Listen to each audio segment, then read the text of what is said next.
Hi, everyone. Welcome to our brief little conversation today about the customer journey map. And one of the things I see time and time and time again is small businesses, local businesses, they think, oh, I know who I serve and they know what I do, so therefore they'll buy from me. And really, truly, this is one of the most painful, slowest ways to grow a business because number one, if you don't know exactly who you serve and how you serve them, how do you expect that they're going to find you? So, this is a short little video. I'm just going to go through the customer journey map. We'll talk about user personas. I'll share my thoughts on the customer journey map, and then we'll talk about some next steps. Now, the reason I created this, and this is based on help from a lot of wonderful humans, I firmly believe that first and foremost, before you do anything in business, you need to be really clear on who you serve and you need to be really clear on how you help them. And based on those two things, then you can create a customer journey map. And what this does is it takes the guesswork out. Um, there are experts out there, they'll talk about your sales funnel, your marketing funnel, your pipeline, whatever you want to call it.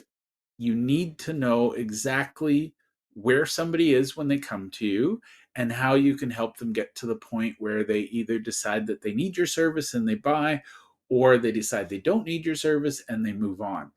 And that's the fundamental thing. I think a lot of marketing and sales effort is wasted because we have this scarcity mindset that the more people we have in our pipeline, the more successful we are. No, the more customers you have lined up ready to give you money, the more successful you are. Pipeline doesn't matter if those people don't convert. So, the customer journey map, I've read many books on the subject, watched tons and tons of videos. Ryan Deiss from Digital Marketer has an amazing 8 step process. I'm just sharing the customer journey map at a high level. This is not a be all and end all, but it's just an introduction. Basically, your customer journey map is a snapshot of how customers engage with our product or service. And with that knowledge, then we can deliberately and intentionally design better experiences for them. So, for example, professional service firms, a lot of cases, people don't know what they don't know what we know, and they don't know what to ask. So, one of the things we can do is we can create pre onboarding educational materials saying, hey, you're thinking of buying a house. Here's the things you need to know. You're going to put in an offer on a house. Here's the things you should do. Educate people so that they understand where you fit into the process. The problem is a lot of people say, well, I am a business coach. And based on our knowledge and our experience, we expect people to fill in the gaps of what they need based on our knowledge. Guess what? That doesn't work. So before we do anything in a customer journey map, the very first step is to create personas that represent different types of customers. So in the next slide, we're going to talk about them, and then we'll talk about how we use that persona to create our actual customer journey map. So let's jump in. Again, this is a short presentation. I just want you to be aware of it. So the very first thing is to understand who our persona is. And for the record, you can duplicate this page. My advice to you is have one persona, get that custom built, nailed down, perfected, scalable. Once you have that, then you can look at, do I have another persona? Usually, in my experience, a business needs no more than three. Most businesses can do really well with one. So if you get one persona, you create one customer journey map for that persona. If you want a second persona, you create a second customer journey map. I'll give you a very bizarre, very extreme example. I worked with a medical clinic that wanted to serve three very distinct audiences, but they blended all three together. I'm not kidding. I can't make this up.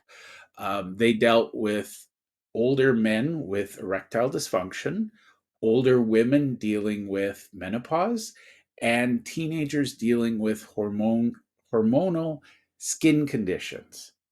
And so they put all that marketing together and they had one customer journey, which, by the way, wasn't really a fully developed journey.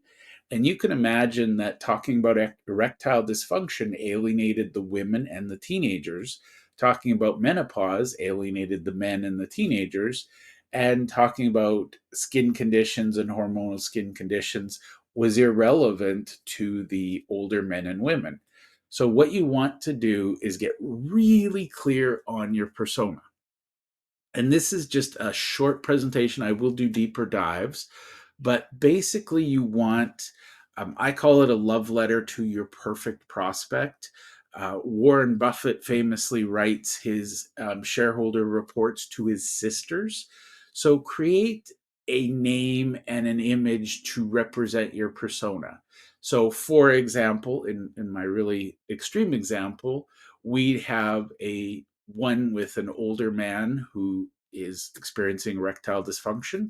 We'd have one who is an older woman going through menopause. And of course, one would be, and just to be clear, two different personas. We'd have one for teenage boy, one for teenage girl. So you can see how one persona was mashed together, and really truly it represents minimum four. If you get into the different skin disorders and skin conditions, you might have 20, 30, 60. My advice: nail down one, perfect it, then expand and have two. If you desperately need three, go for it. But really, truly, most businesses will grow faster if they pick one persona and focus on it than if they have 50. And by the way, I'm going to pick on accountants for a second. They say, I serve everyone who files taxes. Well, there's personal taxes, there's corporate taxes, there's partnerships. Be really specific. So we create our persona, and then we list out the key attributes. What adjectives would we use to describe them? Where do they live? How old are they? What concerns are they going through? Um, the next thing is, and again, this is surface. I'm going to say if you watch this presentation and you put this into action, you've got something better than 90% of the population in business, in local small businesses, because most people think I serve everyone in my area, therefore I serve everyone. If you're an Italian restaurant, you serve people who like Italian food. Just saying I serve people who like food, no, that's not correct, because some people may not like Italian. Me personally, love Italian, so I would go. But you're going to get people confused. Um, so you want to be really clear. So the second thing is you give them a short description. What phrases bring this persona to life? How would we describe them? What's their outlook? And then we get into their needs. And this is why somebody would start on our particular journey with us. So, what challenges do they have? What gaps in their life exist? What needs do we hope to fill? And then the next segment is, again, the challenges. So, I blend those two together, but we need to understand their needs and their pain. And then the final thing, and I'll share a bonus one, is under opportunities, what are ways that your product or service addresses the pain points? And the final bonus one, it's not on this one, but I like to do this, is I look for the transformation that they want. Some people call this the desired state. How would they describe what they hope to have after coming to you and working with you? Now, this is important because way too many marketing people, and quite frankly, a lot of local businesses, they fall into the trap of listing their features. We offer this, we offer that, we have this. Nobody cares about what we offer. And I'll tell you this for professionals, nobody cares about your time. They care about the outcome that they get from your time. So the old days, people used to say nobody wants to buy the workout, they want the beach body. Well, actually, what they truly want is the admiration for their beach body. So if you sell the workout and you talk about how many hours you're going to spend in the gym, nobody's going to buy that. Whereas if you talk about how they're going to feel and help them imagine the admiration they get from their beach body, and again, this is old marketing going back to the days where you could buy, I think it was Mr. Universe sold a bodybuilding program in the back of comic books and magazines. Um, People want the outcome, they want the desired transformation, not the work involved. So we want to focus our persona on how we help them achieve their end goal. So once you have your persona, this is, and by the way, if you do this, you're going to be ahead of your competitors. You're going to be ahead of most people in business because most people don't bother. I had somebody who sells skincare products. They said, I serve everyone with skin. I had somebody who sells healthcare. Specifically, it's in the diet nutrition. And they said, I serve everyone who has a gut. Both cases, they're struggling in business because no, not everybody who has skin or not everybody who has a gut wants your product or service. Somebody who has massive gut pain, yeah, they probably want your service. Somebody who has issues with their skin probably want your service. So you want to pick that persona and be clear. And again, I'm not saying eliminate everything. I'm just saying pick one persona and do the customer journey map for that persona. And I promise you will see better results than you've seen from other approaches. Now, part two is mapping the customer journey. And this is just a sample map. And this is where we look at it and we want to really hone in on how our persona, first of all, how do they become aware that they have a problem?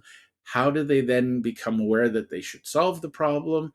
And then once they become aware of that, how do they actually solve the problem? Actually, add a step in there. How do they decide to solve the problem? How do they hire somebody? And then how do they solve the problem? So, as an example, there's a few little things on the screen here.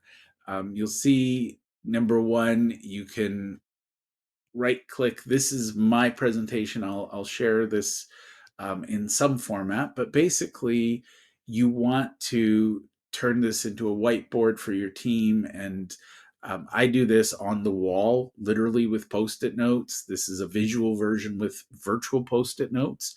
I don't care how you get the end result. What I care is that you get the result. So think about where your customer is first coming in to experience your world. How do they first hear about you? All the way through to how do we turn them into raving fans? Back to Ryan Deiss. He's got an 8 step model where he goes from attention all the way through to raving fan. But basically, block out the things that you need to do in order to move somebody from a prospect. So, what does it maybe onboarding look like? And then you're going to have phases of the journey. So, maybe it's 8 steps like Ryan Deiss, maybe it's three. I'll let you figure that out. But what activity do they need to take to move from one to the next? And through that, we want to identify what sort of activities are we going to do? So, what are the touch points? Are we going to have email sequences? Are we going to have a website? How do we get them through each phase? So, we've got the user actions at the top. Then we've got our touch point, and we want to help them figure out how to move forward. And then for each phase, what are some possible user sentiments? How are they thinking? What can we do to move them to the next? And then we want to map out their emotions. How do we take them from frustrated to neutral to delighted? Um, and by the way, this starts at delighted. I don't think that's really, really going to be realistic. But basically, we assume most people are going to come into our world as frustrated, and we want to slowly move them up to delighted over here. And then, last but not least, we want to add some ideas and we want to brainstorm. what we can do in each phase to bring people in and to move them forward.